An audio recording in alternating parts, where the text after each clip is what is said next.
মৌমিতা এবং প্রিয়াঙ্কা দুই বন্ধু ছিল। তারা দুজনেই একই কলেজে পড়াশোনা করত। মৌমিতা গরিব ঘরের মেয়ে হলেও প্রিয়াঙ্কা ছিল খুবই ধনী পরিবারের মেয়ে। অন্যদিকে মৌমিতা পড়াশোনায় খুব ভালো ছিল, আর প্রিয়াঙ্কা পড়াশোনাতে খুব একটা ভালো ছিল না। মৌমিতা সবসময় প্রিয়াঙ্কাকে তার পড়াশোনার ক্ষেত্রে বিভিন্ন বিষয়ে সাহায্য করত। এভাবে দুই বন্ধুর জীবন কাটছিল। একদিন প্রিয়াঙ্কা মৌমিতাকে সঙ্গে করে নিজের বাড়িতে নিয়ে যায়। মা, এই দেখো, আমি মৌমিতাকে সাথে করে নিয়ে এসেছি। আমরা দুজনে একসঙ্গে পড়াশোনা করব বলে। চল মৌমিতা। মৌমিতাকে দেখে প্রিয়াঙ্কার মা প্রচন্ড পরিমাণে রেগে যায়, কিন্তু মৌমিতাকে দেখে প্রিয়াঙ্কার দাদা দীপঙ্করের মনে মনে খুবই পছন্দ হয়। কারণ মৌমিতা দেখতে যেমনই সুন্দর ছিল, তেমনি তার ব্যবহারও খুবই মিষ্টি ছিল। মৌমিতা এবং প্রিয়াঙ্কা দুজনে যখন পড়াশোনা করছিল, দীপঙ্কর আড়াল থেকে শুধুই মৌমিতাকে দেখতে থাকে। এই ব্যাপারে মৌমিতা কিছু জানতেও পারে না। এরকম ভাবেই মৌমিতা প্রত্যেক দিনই প্রিয়াঙ্কাদের বাড়িতে পড়াশোনা করতে আসে। একদিন তাদের পড়াশোনা করতে করতে অনেক রাত হয়ে যায়। প্রিয়াঙ্কা, দেখ না, অনেক রাত হয়ে গেছে। আমার বাড়িটা কিন্তু এখান থেকে অনেকটাই দূরে। আমাকে এবার যেতে হবে, না হলে মা বকবে। এ বাবা, রাত 9টা বেজে গেছে। আমি তো খেয়ালই করিনি। তোদের বাড়িটা তো এখান থেকে অনেকটাই দূরে। তুই একা একা কি করে যাবি এবার? তখনই সেখানে দীপঙ্কর এসে বলে, বোন, তুই চিন্তা করিস না, আমি আছি তো। আমি মৌমিতাকে ওর বাড়িতে ছেড়ে দিয়ে আসছি।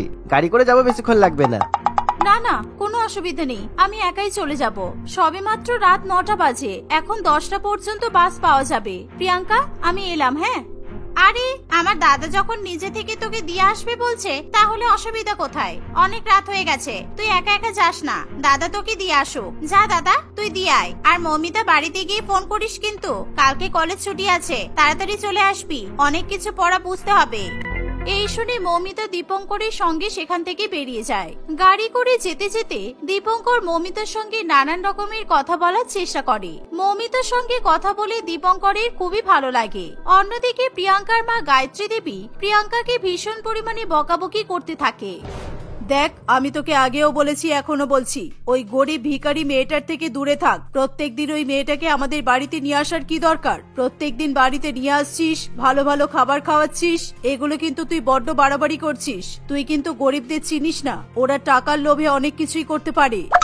আরে মা, তুমি না সত্যিই বোকা। তুমি তো দেখছি কিছুই বোঝো না। মৌমিতা ভীষণই বোকা মেয়ে। আমি ওকে বাড়িতে নিয়ে আসি শুধুমাত্র আমার সুবিধার জন্য। ও আমাকে পড়াশোনাতে হেল্প করে। আমি কিছু বুঝতে না পারলে বুঝিয়ে দেয়। এমনকি আমার প্রজেক্ট ওয়ার্ক, প্র্যাকটিক্যাল ওয়ার্ক সব করে দেয়। তোমাকে বেশি টেনশন করার দরকার নেই, ঠিক আছে?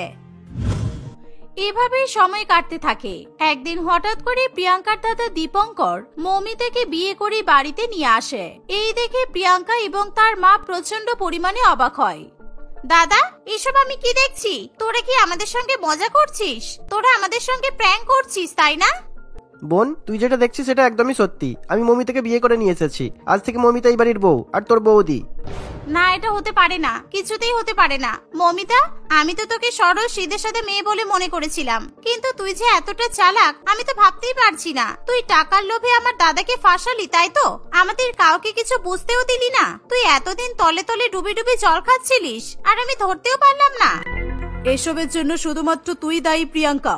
আমি তোকে প্রথম দিনই বারণ করেছিলাম। যেদিন তুই এই মেয়েটাকে আমাদের বাড়িতে নিয়ে এসেছিলি, আমার প্রথম থেকে এই মেয়েটার উপর সন্দেহ ছিল। আজকে দেখলি তো এই মেয়েটা আমাদের কত বড় ক্ষতি করে দিল। আমাদের এত টাকা পয়সা সম্পত্তি দেখে লোভ সামলাতে না পেরে আমার ছেলেকে ফাঁসিয়ে নিল। প্রিয়াঙ্কা এবং গায়ত্রী দেবী এভাবেই মৌমিতাকে নানান রকমের উল্টোপাল্টা কথা বলতে থাকে, কিন্তু মৌমিতা কোনো রকমের উত্তর না দিয়ে চুপচাপ দাঁড়িয়ে দাঁড়িয়ে নিজের চোখে জল ফেলতে থাকে। দাদা, মৌমিতা খুব সাংঘাতিক মেয়ে। এ তোকে ফাঁসিয়েছে। তুই এখনই এই মেয়েটাকে এখান থেকে বিদায় কর, না হলে এ কিন্তু আমাদের সবাইকে বরবাদ করে দেবে। একেবারে ফালতু মেয়ে একটা। তোকে আমাদের বাড়িতে নিয়ে আসাটাই আমার ভুল হয়েছিল। প্রিয়াঙ্কা, অনেক হয়েছে, থাম এবার। আমি মৌমিতার নামে আর একটাও বাজে কথা শুনতে চাই না। আমি স্বইচ্ছাই মৌমিতাকে বিয়ে করেছি, এতে মৌমিতার কোনো দোষ নেই। আর তোরা বলতে পারিস যে আমি মৌমিতাকে জোর করে বিয়ে করেছি, কেননা যেদিন প্রথম দিন মৌমিতা আমাদের বাড়িতে এসেছিল সেই দিনই আমার মৌমিতাকে পছন্দ হয়ে গেছিল। তারপর একদিন যখন মৌমিতা প্রিয়াঙ্কাদের বাড়ি থেকে বেরিয়ে যাচ্ছিল নিজের বাড়িতে যাওয়ার জন্য, তখন দীপঙ্কর মৌমিতার পেছন পেছন যায়। মৌমিতা, আমি তোমাকে কিছু বলতে চাই। আসলে তোমাকে আমার ভীষণ ভালো লাগে, আর আমি তোমাকে বিয়ে করতে চাই। আর তুমি যদি রাজি থাকো তাহলে আমি তোমার বাবা মায়ের সঙ্গেও কথা বলতে পারি। দীপঙ্করের কথা শুনে মৌমিতা একেবারে আকাশ থেকে পড়ে। এ তুমি কি বলছো? না না, এটা কখনোই সম্ভব নয়। প্রিয়াঙ্কা আমার বন্ধু, ও শুধু বন্ধু নয়, ও আমার বোনের মতো। আমি তোমাকে বিয়ে করলে প্রিয়াঙ্কার আর আমার বন্ধুত্ব নষ্ট হবে। আমি আমাদের বন্ধুত্ব কিছুতেই নষ্ট করতে পারবো না। বন্ধুত্ব নষ্ট হবে কেন? তোমরা দুজনে এত ভালো বন্ধু, তোমাকে বিয়ে করলে আমার বোন বরং খুশি হবে, কারণ তোমরা দুজনেই তো সবসময় একসঙ্গে থাকতে পারবে, কোনো অসুবিধা হবে না, আর কোনো সমস্যাও হবে না। আমি সব সামলে নেব। আসলে আমার মা এক বড়লোক মেয়ের সঙ্গে আমার বিয়ে ঠিক করেছে, কিন্তু আমি সেই মেয়েকে কিছুতেই বিয়ে করতে চাই না, কারণ আমি তোমাকে পছন্দ করি। কিন্তু কেন? আমাকে পছন্দ করার কি কারণ? তুমি হয়তো জানো না, আমি ভীষণ গরিব ঘরের মেয়ে। আমার ব্যাপারে কিছু না জেনেই আমাকে কিভাবে পছন্দ হলো তোমার?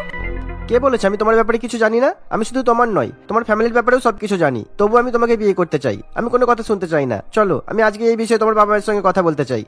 দীপঙ্কর সেদিনই মৌমিতার সঙ্গে মৌমিতাদের বাড়িতে যায়। সে মৌমিতার বাবা মায়ের কাছ থেকে তার হাত চায়। মৌমিতার বাবা মাও যথারীতি কোনো আপত্তি না করে এই বিয়েতে নিজেদের মতামত প্রকাশ করে। কিন্তু দীপঙ্কর এই ব্যাপারে তার মা কিংবা বোন কাউকেই কিছু জানায় না, কারণ সে ভালো করেই জানতো তাদের এই বিয়েটা তার বোন কিংবা মা কিছুতেই মেনে নিতে পারবে না। তাই দীপঙ্কর সিদ্ধান্ত নেয় সে মৌমিতাকে বিয়ে করার পরেই তার ফ্যামিলিকে ব্যাপারটা জানাবে।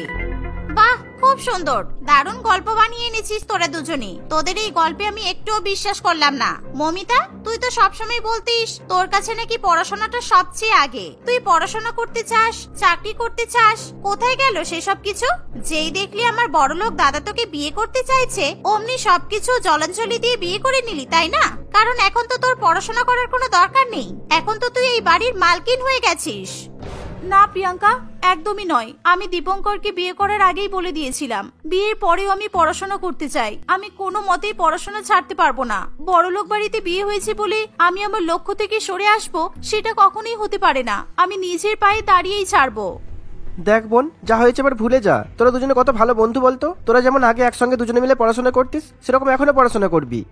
না, কোনোদিনও নয়। মৌমিতা আমার বন্ধু ছিল, এখন আমি একে বন্ধু বলে মানি না। আর বৌদি তো দূরের কথা, আমি একে আমার বৌদি বলে জীবনেই স্বীকার করতে পারবো না। মা, তোমার কথা যদি আমি আগে শুনতাম তাহলে এই দিনটা সত্যিই দেখতে হতো না। এর মতো গরিব মেয়ের উপর বিশ্বাস করাই আমার উচিত হয়নি।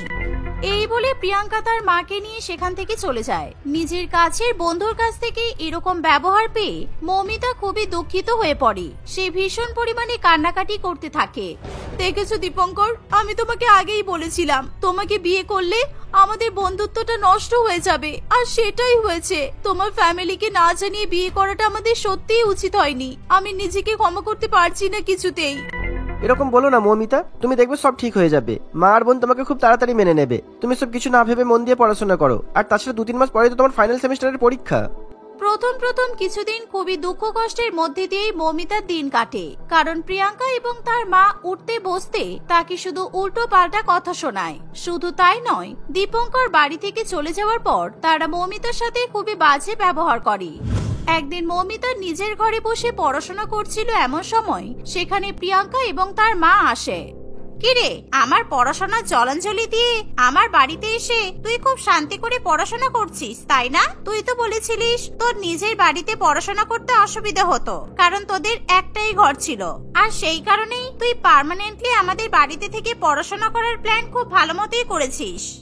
এরকম বলিস না প্রিয়াঙ্কা, আমি মানছি আমরা ভুল করেছি, কিন্তু তাই জন্য বারবার আমাকে এভাবে কথা শোনাস না। 2 মাস পরে আমাদের দুজনেরই পরীক্ষা, তুইও তো পড়াশোনা করছিস না। আয় না, আমরা দুজনে মিলে আগের মতো পড়াশোনা করি। কোনো দরকার নেই, তোর সাহায্যের আমার কোনো প্রয়োজন নেই। আমি একাই পড়াশোনা করতে পারবো। আমি তো শুধু তোর উপর দয়া করে তোর সঙ্গে বন্ধুত্ব পাতিয়েছিলাম। তুই কি মনে করেছিস তোকে ছাড়া আমি চলতে পারবো না? এই মেয়ে, অনেক পড়াশোনা করেছো, এবার ওঠো, বাড়ির কাজে লেগে পড়ো। প্রথমে আমাদের পুরো বাড়িটা ধুয়ে মুছে পরিষ্কার করো, তারপর রান্না বান্নাটা সেরে নাও। আমাদের বাড়ির সমস্ত কাজের লোককে আমি কাজ থেকে বের করে দিয়েছি, কারণ আজ থেকে আমাদের বাড়ির কাজের লোক তুমি। আমার ছেলেকে ফাঁসিয়ে তুমি বিয়ে করেছো, আমি তোমাকে কিছুতেই শান্তিতে থাকতে দেব না। মৌমিতা মুখ বুঝে সমস্ত কিছু মেনে নেয়। প্রত্যেকদিন দীপঙ্কর বাড়ি থেকে চলে যাওয়ার পরেই তাকে বাড়ির কাজে লেগে পড়তে হতো। দীপঙ্কর বাড়ি আসার আগে পর্যন্ত সে একইভাবে পরিশ্রম করেই যেত। মৌমিতা যাতে পড়াশোনা করতে না পারে, প্রিয়াঙ্কা এবং তার মা সেই চেষ্টাই করত।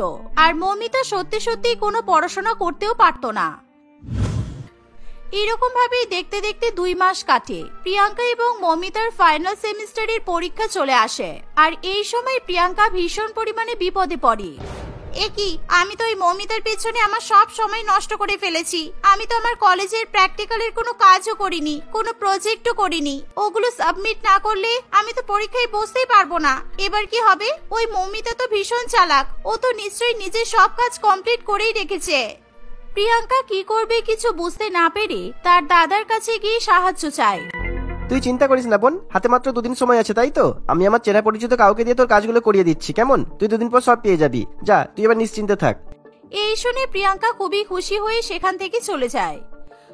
2 দিন পর প্রিয়াঙ্কার দাদা সমস্ত প্রজেক্ট ওয়ার্ক এবং প্র্যাকটিক্যাল ওয়ার্ক প্রিয়াঙ্কার হাতে তুলে দেয়। প্রিয়াঙ্কা খুবই খুশি হয়। প্রিয়াঙ্কা আরো বেশি খুশি হয় এটা জানার পর যে মৌমিতা নিজের প্র্যাকটিক্যাল এবং প্রজেক্ট ওয়ার্ক কমপ্লিট করতে পারেনি বলে সে পরীক্ষায় বসতে পারবে না।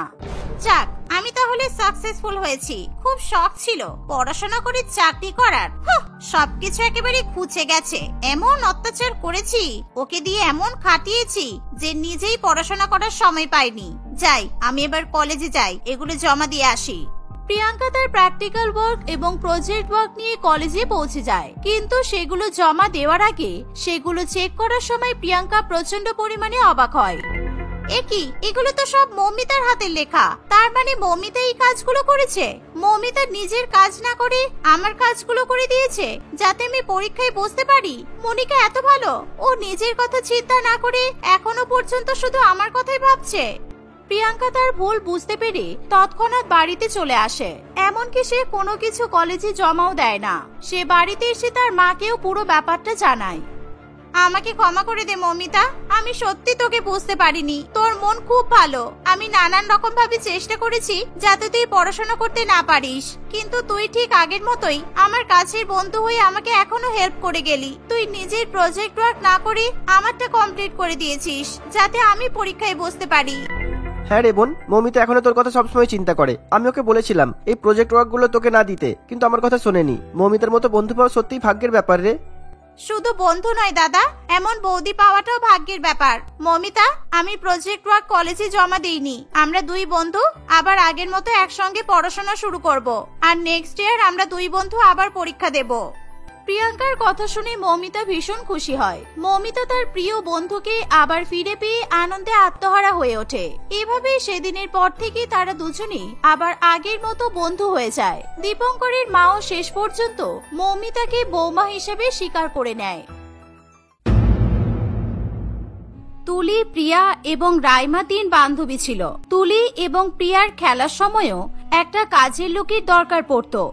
রাইমাই ছিল সেই কাজের লোক। কখনো জল ভরে নিয়ে আসা, কখনো তাদের বল হারিয়ে গেলে খুঁজে দেওয়া, কিংবা তাদের খেলা করার সময় হোমওয়ার্ক করে দেওয়া, সবই তারা রাইমাকে দিয়েই করাতো। রাইমার মা তুলিদের বাড়িতে এবং প্রিয়াদের বাড়িতে কাজ করার সঙ্গে সঙ্গে গ্রামের আরো অনেক বাড়িতেই কাজ করে। সারা গ্রামের লোকই জানতো রাইমাদের অবস্থা কেমন, আর সেই জন্যই রাইমাকে কেউ বন্ধু করতে চাইতো না। কিন্তু তুলি এবং প্রিয়া তাকে বন্ধু বানিয়েছে দেখে রাইমা তাদের সমস্ত ভুল আবদার মেনে নেয়। এখন তারা 3 জনেই ক্লাস 8-এ পড়ে। একদিন, এই রাইমা, তুই আজকে আমাদের সঙ্গে খেলতে আসবি তো? তখন একটু আমাদের হোমওয়ার্ক গুলো করে দিবি তো। আজকে ম্যাডাম ক্লাসে কি পড়িয়েছে আমি কিচ্ছু বুঝিনি। প্রিয়া হয়তো বুঝেছে, ও নিজের হোমওয়ার্কটা নিজেই করে নেবে। তুই আমারটা করে দিস, কেমন? আমিও কিছুই বুঝিনি। কি সব XYZ আমার মাথায় কিচ্ছু ঢোকে না। আমার হোমওয়ার্কটাও রাইমাই করে দেবে। আমিও তো খেলবো। আমি তো ভেবেছিলাম আমিও তোদের সাথে খেলবো। আমি একটা নতুন খেলা শিখেছি জানিস। প্রথমে আমি তোদের হোমওয়ার্কের অঙ্কগুলো কিভাবে করতে হয় শিখিয়ে দেব, আর তারপর আমরা সবাই একসঙ্গে খেলবো, কেমন? তুই কাজের মেয়ে কাজের মাসির মতোই থাক। আমাদের টিচার হবার চেষ্টা করিস না। আমরা বলেছি আমরা তোর থেকে অঙ্ক শিখতে চাই। যেটুকু বলেছি সেটুকু করলেই তো হয়ে যায়। বেশি বাড়াবাড়ি করবি তো আমাদের বাড়িতে খেলতে আসাই বন্ধ করে দেব। রাইমা ভয় পেয়ে প্রিয়া এবং তুলির কথাতে রাজি হয়ে যায়। এইভাবেই দিন কাটতে থাকে। এভাবেই রাইমা ধীরে ধীরে তুলি এবং প্রিয়ার হাতের পুতুলে পরিণত হয়। তারা নিজেরা খেয়ে দিয়ে শান্তি করে ঘুমিয়ে পড়লেও রাইমা জেগে জেগে তুলি আর প্রিয়ার হোমওয়ার্ক করে দেয়। কি রে রাইমা, আর কতক্ষণ পড়বি? এখন না চলে কাল সকালে সময় মতো উঠে তো স্কুলে যেতে পারবি না। তখন তো এত খাটনি সব জলেই চলে যাবে। চলাই, মায়ের পাশে শুয়ে পড়। আর একটু বাবা, আমার খাতায় হোমওয়ার্ক গুলো তুলে নিয়েই আমি ঘুমাতে চলে যাব। তোমরা চিন্তা করো না, তোমরা ঘুমাও, আমার এক্ষুনি সব হয়ে যাবে। তোর খাতায় তুলে নিবি মানে? এতক্ষণ কার খাতায় কি করছিলিস? তবে কি করছিস বলতো? তুই এমন কিছু করছিস না তো যার জন্য ভবিষ্যতে আমাদের শাস্তি পেতে হয়? না বাবা, তুলি আর প্রিয়া আজকের পড়ানো কিছুই বুঝতে পারেনি। আমি তাই ওদের খাতায় আগে হোমওয়ার্ক গুলো লিখে নিলাম, যাতে কালকে ওদের ম্যাডামের কাছে বকা খেতে না হয়। ওরা আমার একমাত্র বন্ধু বলে কথা। বন্ধু? ওরা তোকে বন্ধু ভাবলে তোর সাথে বসে সব কাজ ওরা নিজেরাও করতো, নিজেরা ঘুমিয়ে তোকে জাগিয়ে রাখতো না। আমি বারবার বলেছি ওদের সাথে মিশিস না, ওরা একদিন তোর অনেক বড় ক্ষতি করে দেবে আর তুই টেরও পাবি না। বাবা, কাজটা করতে দাও না। আর তাছাড়া আমাদের এই গরিব অবস্থা দেখে কেউ তো আমার সাথে বন্ধুত্ব করতে চায় না। শুধুমাত্র ওরা দুজনই আমার দিকে বন্ধুত্বের হাত বাড়িয়ে দিয়েছে। ওরা কত ধনী বলো তো, তাও তো ওরা আমার সাথে খেলা করে। আমি ওদের কাছে কৃতজ্ঞ বাবা। ধনী গরিব কখনো বন্ধুত্ব হয় না মা, ওরা তোকে ব্যবহার করছে মাত্র। যাই হোক, সব বাদ দে, হোমওয়ার্কটা লিখে নিয়ে শুয়ে পড়। এইভাবে নানান রকম কথা বলে বিকাশ বাবু সেখান থেকে চলে যায়। সেদিন রাইমার ঘুমাতে অনেক দেরি হয়েছিল, আর স্বাভাবিকভাবেই সে ঘুম থেকে তাড়াতাড়ি উঠতে পারেনি, তাই সেদিন তার স্কুলে যাওয়াও হয়নি। বিকালবেলা রাইমা তুলি এবং প্রিয়ার খাতা দুটো তাদের বাড়িতে দিয়ে আসতে গেলে তুলি এবং প্রিয়া দুজনেই রাইমাকে মারতে ওঠে। তুই ইচ্ছা করে করেছিস এরকম, তাই না? তুই জানতিস না তুই স্কুলে না গেলে আমরা আমাদের খাতাগুলো দেখাতে পারবো না, আর খাতা না পেলে ম্যাডাম আমাদের অপমান করবে। তুই এটাই চেয়েছিলি, তাই তো? তোরা খাতাগুলো দেখ, আমার সব হোমওয়ার্ক গুলো কমপ্লিট আছে। আমি যদি ইচ্ছা করে স্কুল কামাই করতাম তাহলে রাত জেগে এত কিছু লিখতাম আমি, বলতো? আর এগুলো করতে গিয়েই তো আমার রাতে ঘুমাতে লেট হয়ে গেছে, তাই জন্য আমি আজকে স্কুলে যেতে পারিনি। হতেও তো পারে তুই এই হোমওয়ার্ক গুলো পরে করেছিস, স্কুলের টাইমে তো বাড়িতেই ছিলিস, তখনও তো করতে পারিস। আমার মাকে না হয় জিজ্ঞাসা করে দেখিস তোরা, কিংবা বাবাকে জিজ্ঞাসা করবি, আশা করি ওরা মিথ্যা কথা বলবে না। এই বলে রাইমা সেখান থেকে চলে যায়। দেখতে দেখতে আরো বেশ কয়েকদিন কাটে। একদিন রাইমার বাবা বিকাশ বাবু দেখে তুলি আর প্রিয়া দুজনে রাইমাকে খুব বকাবকি করছে, আর কখনো কখনো গায়েও হাত তুলছে। রাইমার মা তুলিদের বাড়ির ভেতরে কাজ করছিল বলে বাইরে দেখতে আসতে পারেনি, কিন্তু বিকাশ এমন ঘটনা দেখে নিজেকে সামলে রাখতে পারে না এবং সে সেখানে চলে যায়। এই, তোমরা রাইমাকে মারছো কেন? ও তো তোমাদের বন্ধু, ও তো তোমাদের কত ভালোবাসে। কি হয়েছে আমাকে বলো, আমি সমস্যার সমাধান করে দিচ্ছি। তুমি কি সমাধান করবে? তোমার কাছে এত টাকা আছে? আমি তো আজকেই আমার বাবাকে বলে রাইমাকে আর ওর মাকে আমাদের বাড়ি থেকে তাড়িয়ে দেব। এটাই করব আমি। ওর খুব সাহস বেড়েছে। এটা যদি সত্যি সত্যি গিন্নিকে কাজ থেকে বের করে দেয় তাহলে আমাদের তো খুব সমস্যা হবে। না না, এটা কিছুতেই হতে দেওয়া যাবে না, আমাকে কিছু একটা ব্যবস্থা করতেই হবে। আচ্ছা আমাকে বলো তো তোমরা, রাইমা কি করেছে? ও তুলির সবচেয়ে দামি পেনটা আমাদেরকে না বলে ধরেছে, আর অশিক্ষিতদের মতো লিখতে গিয়ে পেনটা ভেঙে দিয়েছে। ওটা আমার বাবা তুলিকে বিদেশ থেকে এনে দিয়েছিল।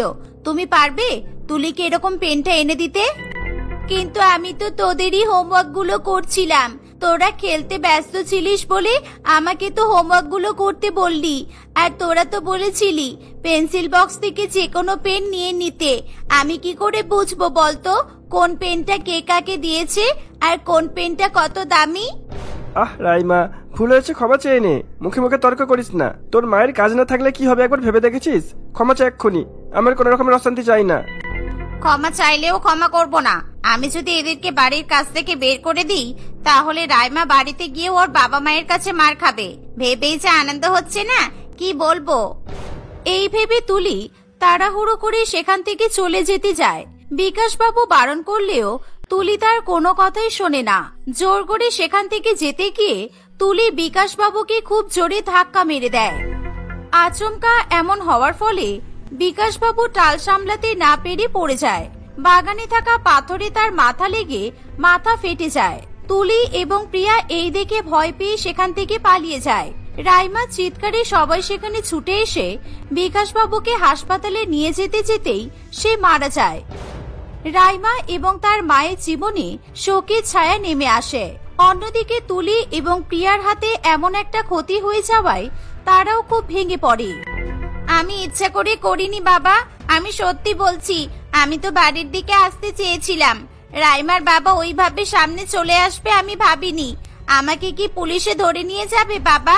আমি আর তোমাদেরকে দেখতে পারবো না। তুই চিন্তা করিস না, তুই এই গ্রামে থাকলে তোর মাথা থেকে এইসব কখনোই বেরোবে না। তুই আমার সাথে কালই শহরে যাবি, বাকি এখানে যা ব্যবস্থা আমি করে নেব। প্রিয়ার বাবার সাথেও কথা বলতে হবে, তোরা এখানে থাকলে গ্রামের লোকে তোদের টিকতে দেবে না। কি ব্যবস্থা করবে তুমি? ওদের হাতে খুন হয়েছে এটা বোঝো তো?